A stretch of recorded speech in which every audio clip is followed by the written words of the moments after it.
Welcome to TN Science World.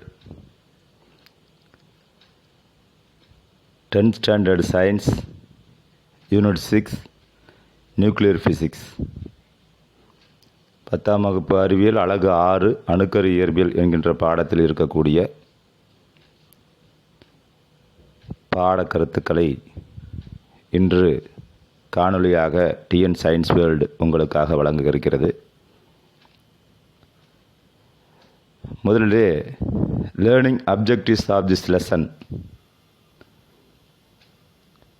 Define the radioactivity, கதிரியக்கத்தை வரையறுக்கல். Distinguish between the natural and artificial radioactivity, இயற்கை மற்றும் செயற்கை கதிரியக்கத்தை வேறுபடுத்தல். Relate the properties alpha beta and gamma rays, alpha beta gamma கதிர்களின் பண்புகளை ஒப்பிடுதல். State the Soddy and Fajans displacement of law of nuclear disintegration, இடப்பெயர்ப்பு விதியை பற்றி சொல்கிறது. அணுக்கரு சிதைவிற்கான சாடி மற்றும் ஃபாஜன் இடப்பெயர்வு விதியினை கூறுதல்.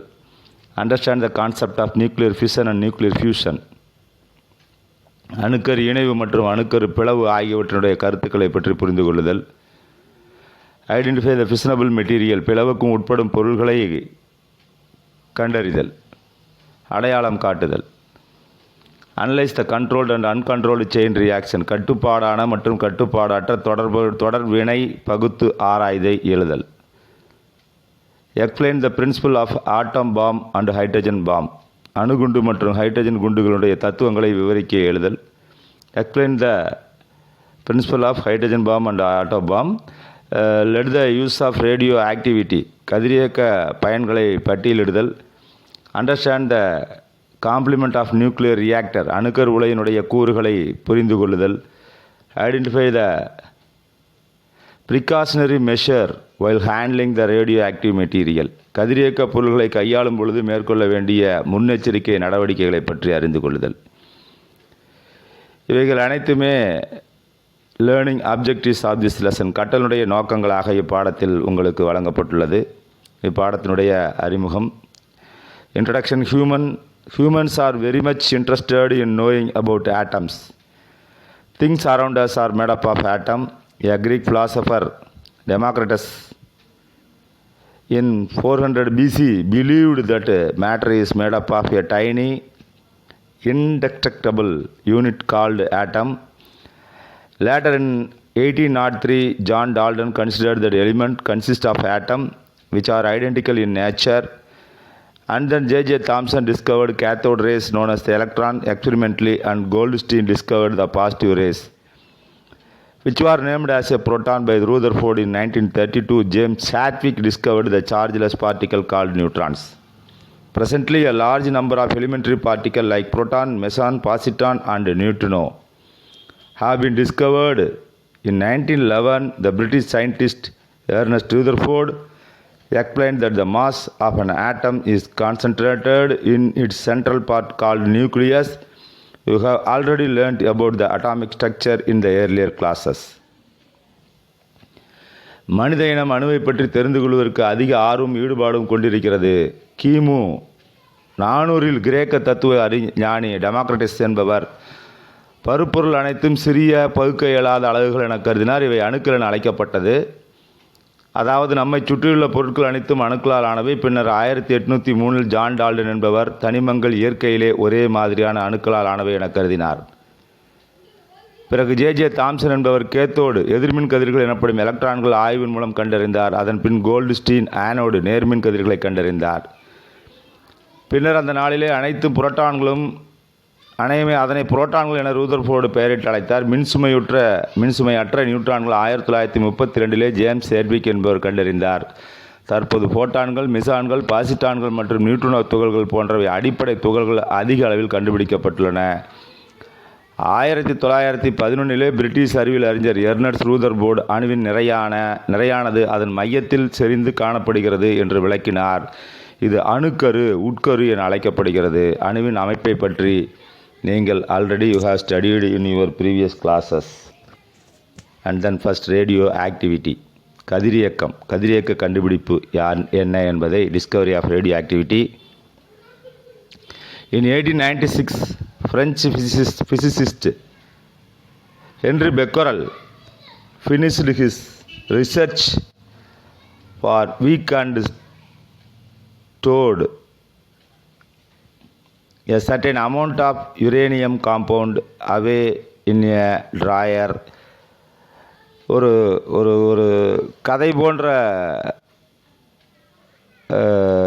விஷயம் இது. பிரெஞ்சு இயற்பியலாளர் ஹென்றி பெக்கரல் என்ன பண்ணுறாருன்னா 1896 ஆய்வுப் பணிகளை முடித்துவிட்டு அதனுடைய வாராந்திர இறுதியிலே யுரேனியம் கலந்த கூட்டுப் பொருளை மேசையின் மேலே வைத்துவிட்டு சென்றிருக்கிறார். அந்த மேசையிலே பதிவு செய்யப்படாத ஒளிப்படத் தகட்டையும் விட்டு சென்றிருக்கிறார். ஒரு வாரம் கழித்து வந்து பார்த்தபொழுது மேசையில் இருந்த ஒளிப்படத் தகடு கதிரியக்கத்தால் பாதிக்கப்பட்டதை கண்டறிந்தார். இதே போலவே யுரேனியம் அருகிலே ஒளிப்படத் தகடு வைக்கப்படும் போதெல்லாம் ஒளிப்படத் தகடு பாதிக்கப்பட்டிருப்பதை கண்டறிந்தார். யுரேனியம் ஒளிப்படத் தகட்டை பாதிக்கும் அளவிற்கு சில கதிர்களை வெளியிடுகிறது என்பதை உணர்ந்தார். இந்த நிகழ்வே கதிரியக்கம் என அழைக்கப்படுகிறது. அதன் பிறகு யுரேனியம் கதிரியக்க தனிமமாக அடையாளம் காட்டப்பட்டது. அதைத்தான் இந்த பேராகிராஃபில் உங்களுக்கு விளக்கமாக கொடுத்துருக்காங்க. whenever he placed uranium near a photographic flame, apparently uranium radiated something that could affect the photographic plate. This phenomena is called as a radioactivity. Uranium was identified to be radioactivity element. அப்போ தான் யுரேனியத்தை ரேடியோஆக்டிவிட்டி எலிமெண்ட்னு சொல்லிட்டு சொல்கிறார் அவர். 2 years later, 2 ஆண்டுகளுக்கு பின்னதாக பார்த்தீங்கன்னா Poland நாட்டைச் சேர்ந்த இயற்பியல் அறிஞர் மேரி கியூரி மற்றும் அவருடைய மனைவி பியூரி கியூரியுடன் இணைந்து பிட்ச் பிளான்ட் அப்படிங்கிற ஒரு radioactivity tiny black substance சிறிய கருப்பு நிறத்தினாலான கருமை நிற சிறிய கதிரியக்கத்தனிமு தாதுவிலிருந்து கதிரியக்கம் வருவதை கண்டறிந்தார். They were not surprised at the radioactivity pitch plant, which is known as an ore of uranium. அவங்க அதை பார்த்துட்டு ஒன்றும் பெருசாக ஒன்றும் வியப்பெல்லாம் அடையலை. இதிலிருந்து வெளியாகக்கூடிய கதிர்கள் தூய்மையான யுரேனியத்திலிருந்து வரும் கதிர்களை விட அதிக செறிவுடன் இருப்பதை அறிஞ்சாங்க அவங்க. அப்போ பிட்ச் பிளான்ட் யுரேனியத்தை விட செறிவுடையது என்பதை உணர்ந்தனர். ஏதோ வேறு சில பொருட்கள் இந்த தாதுவில் இருப்பதாக முடிவு செய்தாங்க அவங்க. Later they discovered that radiation was more intense from the pure uranium. Also it was found that pitch blende had less concentration of uranium. They concluded that some other substance was present in the pitch blende. After separating this new substance, they discovered that it had unknown chemical properties and it is also emitted radiation spontaneously like uranium. அதில் தான் சொல்கிறாங்க, புதிய பொருள்கள் இருப்பதை கண்டுபிடித்தன யுரேனியத்தை போன்ற புதிய பொருளும் கதிரியக்கத்தை வெளியிடுகிறது. புதிய பொருளுக்கு ரேடியம் என பெயரிட்டு அழைத்தனர். இந்த கதிரியக்க தனிமங்கள் செறிவு மிகுந்த கதிர்களாக the radioactive element emit harmful radioactive radiations like alpha, beta, gamma rays. அதிலிருந்து ஆல்ஃபா, பீட்டா மற்றும் காமா கதிர்களை வெளியிடுகிறது என்பதை முழுமையாக கண்டறிந்தனர். Then we see the definition of radioactivity. கதிரியக்கத்தினுடைய வரையறை. The nucleus of some elements is unstable. Such nuclei undergo nuclear decay and get converted into more stable nuclei. During this nuclear reaction, this nuclei emits certain harmful radiation and elementary particle, the phenomena of nuclear decay of certain element. சில தனிமங்கள் உட்கருக்கள் நிலையற்றவையாக உள்ளன.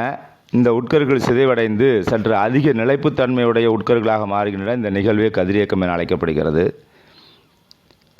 அதாவது சில தனிமங்களுடைய அணுக்கருக்கள் சிதைவடைந்து alpha, beta மற்றும் gamma கதிர்களை வெளியிடும் நிகழ்வை கதிரியக்கம் எனவும் இந்த நிகழ்விற்கு உட்படக்கூடிய தனிமங்கள் அனைத்துமே ரேடியோ ஆக்டிவ் சப்ஸ்டன்ஸ்னு சொல்கிறாங்க.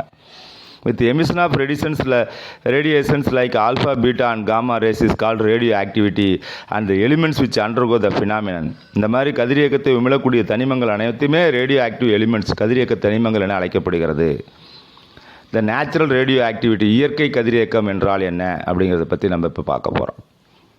The elements such as uranium and radium undergo radioactivity and emit the radiation their own without any human intervention.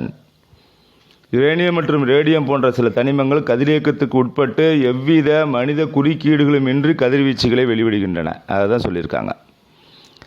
This phenomena of spontaneous emission of radiation from certain elements on their own called natural radioactivity. புறத்தூண்டுதலின்றி தன்னிச்சையாக கதிர்வீச்சல்களை வெளியிடுகின்ற இதற்கு இயற்கை கதிரியக்கம் என அழைக்கப்படுகிறது.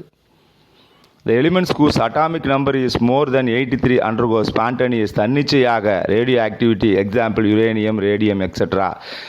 There are only 2 elements which have been identified radioactive substance with atomic number less than 83. They are technetium with atomic number 43 and promethium with atomic number 61. 83 விட அணியன் 83 விட குறைவாக உள்ள 2 தனிமங்களே இதுவரையில் கதிரியக்க தன்மை வாய்ந்தவையாக அடையாளம் காணப்பட்டது. அவை டெக்டீனியம் மற்றும் புரோமெத்தியம். இவை தனிமங்களுடைய அணுக்கள் முறையே 43 மற்றும் 61 ஆகும். Do you know இதுவரையில் எவ்வளவு தனிமங்கள் கண்டுபிடிக்கப்பட்டது? There have been 29 radioactive substances discovered so far, most of them the rare earth metal and transition metal. அதாவது அருமண் உலோகம் மற்றும் இடைநிலை உலோகம் என 29 உலோகங்களில் 2 ரேர் எர்த் மெட்டீரியல் பூமியில் உள்ள கருமண் உலோகங்களாகவும் இடைநிலை உலோகங்களாகவும் உள்ளது. தென் artificial radio activity R induced radio activity, செயற்கை மற்றும் தூண்டப்பட்ட கதிரியக்கம். The phenomenon by which even light element are made radioactivity by artificial or induced method is called artificial radioactivity or man-made radioactivity. செயற்கை அல்லது தூண்டப்பட்ட முறையிலே சில லேசான தனிமங்கள் கதிரியக்க தனிமங்களாக மாற்றும் முறைக்கு செயற்கை கதிரியக்கம் என்று பெயர். இதை மனிதர்கள் மூலம் உருவாக்கும் கதிரியக்கம் என்றும் கூறலாம். நம்ம நிறைய பார்த்துருக்கோம். The kind of radioactivity was discovered by the Irene Curie and F. Joliot. In 1934, artificial radioactivity is induced in certain lighter elements like boron, aluminum, etc. by bombarding them by the radiation such as alpha particle emitted during the natural radioactivity uranium. 1934 இம்மாதிரியான கதிரியக்கத்தை iron Curie மற்றும் F Joliot ஆகியோர் கண்டறிந்தனர். Boron, aluminium போன்ற சில லேசான தனிமங்கள் உட்கருக்களை alpha துகள்களை கொண்டு மோதும் பொழுது ஆல்ஃபா துகள்களை கொண்டு மோதும் போது அவை தூண்டப்பட்டு செயற்கை கதிரியக்கத்தை வெளியிடுகின்றன. இக்கதிரியக்கத்தில் கண்ணுக்கு புலப்படாத கதிர்வீச்சுகளும் அடிப்படை துகள்களும் வெளியாகின. இந்த கதிரியக்க சிதைவின் போது கதிரியக்க சிதைவுக்கு உட்படும் உட்கரு தாய் உட்கரு என்றும் சிதைவிற்கு பிறகு உருவாகும் உட்கரு சேய் உட்கரு என அழைக்கப்படுகிறது. செயற்கை கதிரியக்கம் தூண்டப்படும் போதெல்லாம் எரித்துகள் அல்லது எரிபொருள் என்று சிதைவிற்கு பிறகு உருவாகும். அதைத்தான் சொல்லியிருக்காங்க.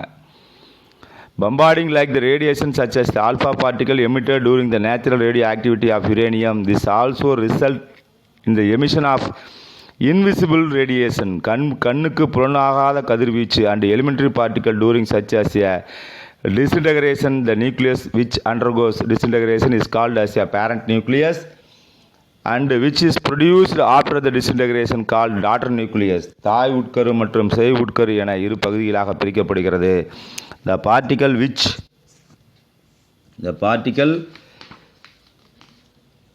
is used the induced artificial disintegration is termed as a projectile, and the particle which is produced after the disintegration termed as ejected particle. ejected அது எரிதுகள் விடுதுகள் என 2 விதமான பொருள்களை உருவாக்குகிறது என்று விளக்குகிறார்கள். செயற்கையாக தூண்டப்பட்ட கதிரியக்கத்தின் போது பம்பாடிங் ஆல்ஃபா பார்ட்டிகள் மீது பம்பாடிங் பண்ணும் பொழுது தாய் உட்கரு சேய் உட்கரு என்ற 2 உட்கருகள் உருவாகிறது.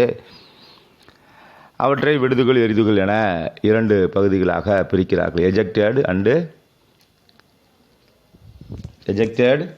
Ejected means எரிதுகள்.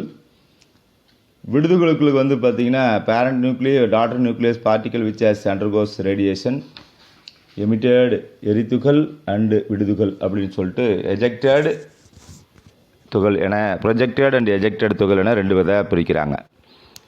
Comparison between the natural and artificial radioactivity. இயற்கை கதிரியக்கம் மற்றும் செயற்கை கதிரியக்கத்தை ஒப்பிடுதல். Natural radioactivity emission of radiation due to self disintegration of nucleus. இங்கே வந்து பார்த்திங்கன்னா emission of radiation due to disintegration of nucleus through the induced process. Induced process means தூண்டப்பட்ட சிதைவு. Alpha, beta, gamma radioactive are emitted. இங்கே வந்து பார்த்தீங்கன்னா mostly elementary particle அடிப்படை துகள்களேயான நியூட்ரான்கள், positron போன்ற துகள்கள் உமிழப்படுகிறது. It is the spontaneous process, it is an induced process. தன்னிச்சையான நிகழ்வு, தூண்டப்பட்ட நிகழ்வு. Exhibited by elements with atomic number more than 83, exhibited by the elements atomic number less than 83. பொதுவாக 83 விட குறைவாக உள்ள அணியன் கொண்ட தனிமங்கள் செயற்கை கதிரியக்க கொண்டது. 83 விட அதிகமாக அணியன் கொண்ட தனிமங்கள் செயற்கை இயற்கை கதிரியக்க தனிமங்கள் என்று அழைக்கப்படுகிறது. This cannot be controlled. Natural radioactivity cannot be controlled. Artificial radio activity this can be controlled. இதை வந்து முறையாக கட்டுப்படுத்த முடியும் என்பது தான். தென் if it denote the parent and daughter nuclei X and Y respectively, then the nuclear disintegration is represented as follows: X potential energy, Y, hence P and E represents the projectile particle and ejected particle. நம்ம வந்து PE அப்படின்னா நார்மலாக பார்த்தீங்கன்னா potential energy, kinetic energy அப்படின்னு நினைப்போம். ஆனால் இங்கே வந்து பார்த்தீங்கன்னா எக்ஸ் மற்றும் ஒய் முறையே தாய் மற்றும் சேய் உட்கரு உருவாகுவதாக குறிப்பிட்டால் அணுக்கரு சிதைவு கீழ்கண்டவாறு குறிப்பிடப்படுகிறது அப்படிங்கிறாங்க. எக்ஸுங்கிறது எரிதுகள் விடுதுகள் அப்படின்னு சொல்லி பேர். ஏ மற்றும் வி என்பது எரிதுகள் மற்றும் விடுதுகள் என அழைக்கப்படுகிறது. Ejected and projected, ejected particle and projectile பார்ட்டிக்கல்னு சொல்லி பேர். இதனுடைய எக்ஸாம்பிள் ஒன்று கொடுத்துருக்காங்க. 4 பெரிலியம் 9 + 2 ஹீலியம் 4 கொடுத்தீங்கன்னாக்கா 6 கார்பன் 13, தென் 6 கார்பன் 13 திரும்ப ஒரு அடுத்த ரியாக்ஷனில் 6 கார்பன் 12 + ON1 ஒரு நியூட்ரானை வெளியிடுகிறது அப்படின்ட்டு.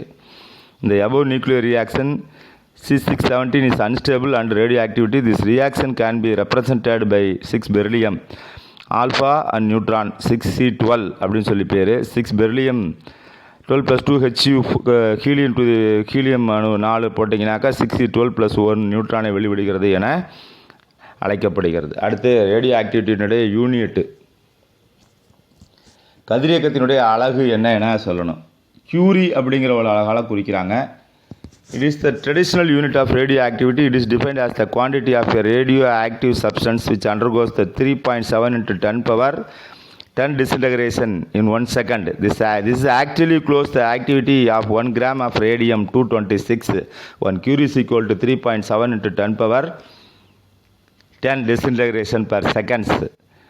கதிரியக்கத்தினுடைய தொன்மையான அலகு என்பது கியூரி. ஒரு கதிரியக்க பொருளிலிருந்து ஒரு வினாடியிலே 3.7 × 10⁻10 என்ற அளவிலே சிதைவுகள் ஏற்பட்டால் அது ஒரு கியூரி என அழைக்கப்படுகிறது. அப்போ 1 gram radiance equal to 37 billion பிளவை உண்டாக்கும் அப்படிங்கிறது தான், சிதைவை உண்டாக்கும் என்பது தான் இதனுடைய வரையறை, அதனுடைய அலகு. தென் ரூதர்ஃபோர்டு சொல்கிறாரு அடுத்தது. ரூதர்ஃபோர்டு ஆர்டி அவர் என்ன சொல்கிறார் அப்படின்னாச்சுன்னா, it is another unit of radioactivity. It is defined as the quantity of radioactive substance which produces 10⁶. Rutherford சொல்கிறார், ஒரு வினாடி நேரத்தில் 10⁶ சிதைவுகளை தரும் கதிரியக்கத்தின் தனிமத்தினுடைய அளவு ரூதர்ஃபோர்டுங்கிறார். தென் ஹென்ரி பெக்கரல் சொல்கிறார், என்ன சொல்கிறார் அப்படின்னாச்சுன்னா, it is the SI unit of radioactive becquerel. It is defined as the quantity of one disintegration per second. கதிரியக்கத்தினுடைய பன்னாட்டு SI அலகு பெக்கரல் ஆகும். இது ஒரு வினாடி நேரத்திலே வெளியிடக்கூடிய கதிரியக்க சிதைவினுடைய அளவு 1 பெக்கரல் என அழைக்கப்படுகிறது. தென் ரேஞ்சன் பற்றி சொல்லணும். It's the radiation of exposure of Y and X rays. அது காமான்னு சொல்கிறாங்க. அது காமா தான், அது Y கிடையாது, இல்லை gamma. Gamma and X-rays measured by another unit called Röntgen.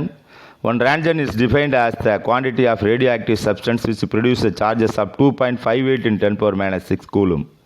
In 1 kilogram of air under standard condition of pressure, temperature and humidity.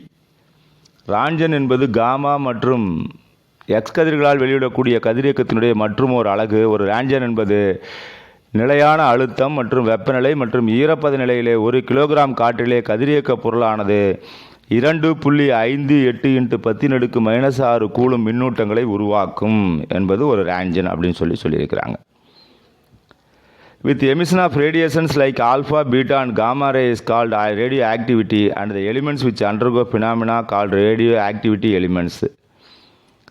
இந்த மாதிரி radio ஆக்டிவிட்டிங்கிற காமா ஆல்ஃபா பீட்டா காமா நிகழ்ச்சிக்கு பேர் ரேடியோ ஆக்டிவிட்டி. அதை வெளிவிடக்கூடிய தனிமங்களுக்கு பேர் ரேடியோ ஆக்டிவிட்டி எலிமெண்ட்ஸ் அப்படின்னு சொல்லி பேர் அப்படிங்கிறத சொல்லியிருக்காங்க. தென் ஆல்ஃபா பீட்டா காமா ரேஸை பற்றி சொல்லணும். When radioactivity nucleus undergoes the radioactivity, it emits the harmful radiations. These radiations are usually compressed of any of the three types of particle. They are alpha, beta and gamma. மூன்று விதமான கதிரியக்கத்துக்கு உட்படும் கதிரியக்க உட்கரு செறிவுமிகு அல்லது அபாயகரமான கதிர்களை உமிழ்கின்றன. வழக்கமாக அவை மூன்று கதிரியக்க துகள்களாக தரப்பட்டுள்ளன. அவை ஆல்ஃபா, பீட்டா, காமா கதிர்களாகும். இந்த இடத்துல உங்களுக்கு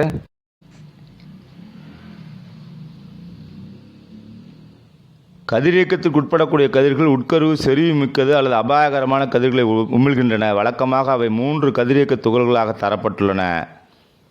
அவை ஆல்ஃபா, பீட்டா, காமா கதிர்களாகும். இந்த இடத்துல பார்த்திங்கன்னா உங்களுக்கு uranium named after the planet Uranus was discovered by the pitchblende. கதிரியக்க கனிம தாதுவத்திலிருந்து யுரேனியத்தை ஜெர்மன் வேதியியலாளர் மார்டின் கிளாப்ரத் அவர்கள் கண்டுபிடிச்சாங்க. அடுத்த properties of alpha, beta and gamma rays. Alpha, beta மற்றும் காமா கதிர்களுடைய பண்புகள் என்ன என்பதை பற்றி பார்க்கலாம். இதுக்கு ஒரு பெரிய டேபிள் ஒன்று உங்களுக்கு கொடுத்துருக்காங்க. அந்த டேபிளை பற்றி நம்ம நிறைய சொல்லணும். This are 3 particle processes certain similarities and dissimilarities in their properties is listed below அப்படின்னு கொடுத்துருக்காங்க. நிறைய இதில் ஒன்றை ஒன்று ஒத்தும் மற்றும் வேறுபட்டும் காணக்கூடிய நிறைய பொருள்கள் இருக்குது. ரேடியோ ஆக்டிவ் டிஸ்பிளேஸ்மெண்ட் லா. அடுத்தது பார்த்திங்கன்னா கதிரியக்க இடப்பெயர்வு விதியை பற்றி சொல்லணும். In 1913 Sadi and Fajan formed displacement laws of covering the daughter nuclei produced during the alpha and beta decay. They are stated as below. என்ன சொல்லியிருக்கிறாங்க அப்படின்னாச்சுன்னா, ஆல்ஃபா மற்றும் பீட்டா சிதைவின் பொழுது சேய் உட்கரு உருவாகும் என்பதனை கதிரியக்க இடம்பெயர்வு விதியின் மூலம் 1913 சாடி மற்றும் பெஜன் வழக்கியிருக்கிறாங்க. கதிரியக்க சிதை விதி என்ன சொல்லுது அப்படின்னாச்சுன்னா, when the radioactive element emits an alpha particle, a daughter nuclei is formed whose mass number is less than 4. அதாவது கதிரியக்க தனிமம் ஒன்று ஆல்ஃபா துகளை உமிழும் பொழுது அதனுடைய நிறை எண்ணில் 4 அணு எண்ணில் 2 என்ற அளவிலே குறைந்து புதிய சேய் உட்கரு உருவாகும். நிறை எண்ணில் 4 அணு எண்ணில் 2 குறைத்து புதிய சேய் உட்கரு உருவாகும். கதிரியக்க தனிமம் ஒன்று பீட்டா துகளை உமிழும் பொழுது நிறையன் மாறாமலும் அணு எண்ணில் 1 அதிகரித்தும் புதிய சேய் உட்கரு உண்டாகும். இப்போ ஆல்ஃபா டிகே பீட்டா டிகே ரெண்டத்தையும் நாம் இங்கே இப்போ பார்த்துருக்கோம். அதற்கப்படுத்தி அந்த டேபிளில் பார்த்தீங்கன்னா வாட் ஆர் தே, அதனுடைய தன்மை என்ன, சார்ஜ் மின்சுமை என்ன, அயனைசிங் பவர் அயனியாகும் தன்மை எப்படி இருக்கும், பெனட்ரேட்டிங் பவர் அதாவது ஊடுருவக்கூடிய தன்மை திறன் எப்படி இருக்கும், effect of electric and magnetic field கிட்டத்தட்ட மின் மற்றும் காந்த புலங்களால் ஏற்படக்கூடிய விளைவு, ஸ்பீடு அதனுடைய திசை வேகம் இவற்றை பொறுத்து ஆல்ஃபா ரே எந்த மாதிரி இருக்கும், பீட்டா ரே எந்த மாதிரி இருக்கும், காமா ரே எப்படி இருக்கும் அப்படிங்கிறத you will be clearly reading and refer to identify the table. தெளிவாக படித்து நன்கு இதை ரெஃபர் பண்ணி அதுக்கப்புறமேட்டு கண்டுபிடிச்சி நீங்களாக முதல்ல தெரிஞ்சுக்கணும். ஏன்னா டேபிள் ஒன்றும் கிட்டத்தட்ட ஒரு சில இடங்களில் ஒத்து ஒரே மாதிரி இருக்கும், ஒரு சில இடங்களில் கொஞ்சம் கொஞ்சம் மாறி இருக்கும். அதுதான் அந்த டேபிளில் இருக்கக்கூடிய டோட்டல் விஷயங்கள். ஆல்ஃபா டிகேனா என்ன, ஆல்ஃபா டிகேவினுடைய ஆல்ஃபா டிகேங்கிறதுக்கு நம்ம முன்னாடியே சொல்லியிருக்கோம். அதாவது தனிமம் ஒன்று ஆல்ஃபா துகளை உமிழும் பொழுது அதனுடைய அட்டாமிக் நம்பரில் 4 அணுவையும் அணு எண்ணில் நிறை எண்ணிலே 4ஐயும் அட்டாமிக் மாஸில் 4ஐயும் அட்டாமிக் நம்பரில் 2ஐயும் இழந்து ஒரு புதிய சேய் உட்கருவை உருவாக்கும் அப்படிங்கிறது ஆல்ஃபா டிகே. அதற்குண்டான உதாரணம் இங்கே கொடுத்துருக்காங்க. a nuclear reaction in which an unstable parent nuclei emits an alpha particle and forms stable a daughter nuclei is called alpha decay.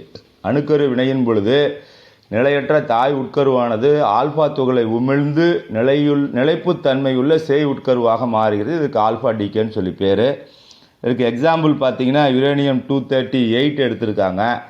இப்போ யுரேனியம் 292 யுரேனியம் 238 என்னவா மாறுதுன்னா கிட்டத்தட்ட 90 தோரியம் 234 + 2 ஹீலியம் 4 அப்படின்னு சிதைவடைந்து ஒரு ஆல்ஃபா டிகே உண்டு பண்ணுது அப்படிங்கிறது தான். In alpha decay the parent nuclei emits an alpha particle and so it is clear that for a daughter nuclei the mass number decreases by 4 and the atomic number decreases by 2. அணு நிறையனில் வந்து 4ஐயும் அணு எண்ணில் வந்து 2ஐயும் இழந்து புதிதாக ஒரு helium அணுவை ஹீலியத்தை உண்டு பண்ணி ஆல்ஃபா டிகேவை கொண்டு வந்திருக்கு அப்படின்னு சொல்லி இங்கே சொல்லியிருக்காங்க. அதற்கு படம் வந்து உங்களுக்கு விளக்கமாக வந்து ஒரு படத்தை ஒன்று கொடுத்துருக்காங்க. 92 யுரேனியம் 238லேருந்து 90 தோரியம் 234 ஹீலியம் உண்டாக்குது அப்படின்னு சொல்லி அழகாக வந்து ஆல்ஃபா டிகேவுக்கு ஒரு படம் கொடுத்துருக்காங்க. இப்போ பீட்டா டிகே எப்படி உருவாகுது அப்படின்னு சொல்லணும். அடுத்தது பீட்டா டிகேவில் வந்து பார்த்தீங்கன்னா nuclear reaction in which unstable parent nuclei emits a beta particle and forms a stable daughter nuclei is called beta decay. என்னென்னா அணுக்கரு வினையின் பொழுது நிலையற்ற தாய் உட்கருவானது பீட்டா துகளை உமிழ்ந்து நிலைப்புத்தன்மையுள்ள சேய் உட்கருவாக மாறுகிறது பீட்டா சிதைவு. இதில் வந்து எந்த விதமான பீட்டா சிதைவின் பொழுது நிறைய நிலை எந்த மாறுபாடும் இல்லாமல் அணு எண்ணில் 1 மட்டுமே அதிகரிக்கும். அதான் சொல்ல போகிறாங்க. In beta decay there is no change இந்த மாஸ் நம்பர். நிறைய எண்ணில் மாறுபாடு இல்லாமல் அதனுடைய அட்டாமிக் நம்பரில் மட்டும் இன்க்ரீஸ் ஆகும். ஒன்று மட்டும் இன்க்ரீஸ் ஆகும். அதுக்கு தான் அவங்க இதுக்கு வந்து ஒரு உதாரணம் கொடுத்துருக்காங்க. 15 phosphorus 15 phosphorus P32 gives 16 sulphur 32 plus ஒரு எலக்ட்ரானை எமிட் பண்ணுது பீட்டா டிகே. ஒன்று மட்டும் இழக்குது அப்படிங்கிறத வந்து கொடுத்துருக்காங்க. In nuclear reaction the element formed the product nuclei is identified by the atomic number of the resulting nucleus and not by mass number. இதில் ஒரு குறிப்பு ஒன்று இங்கே என்ன கொடுத்துருக்குறாங்க அப்படின்னு சொல்லி பார்த்தீங்கன்னாச்சுன்னா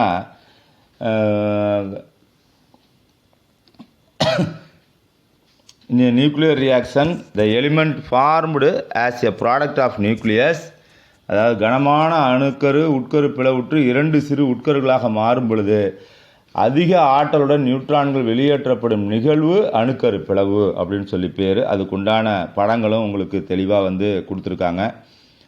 அடுத்தது வந்து பார்த்திங்கன்னா காமா டிகே. காமா டிகேவில் வந்து பார்த்திங்கன்னா in gamma decay only energy level of the nucleus changes.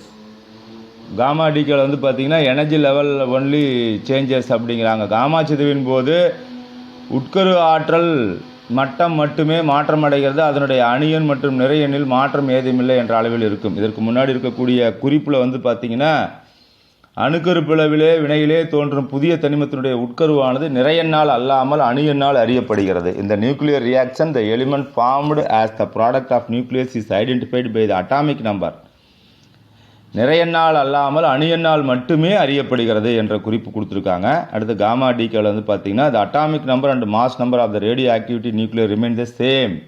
Gamma சிதைவின் பொழுது உட்கருவினுடைய ஆற்றல் மட்டம் மட்டுமே மாறுபாடு அடைகிறது. அதனுடைய அணியன் மற்றும் நிறையெண்ணில் மாற்றம் ஏதும் அடையாமல் இருப்பதே அதனுடைய காமா டிகே அப்படின்னு சொல்லி பேர்.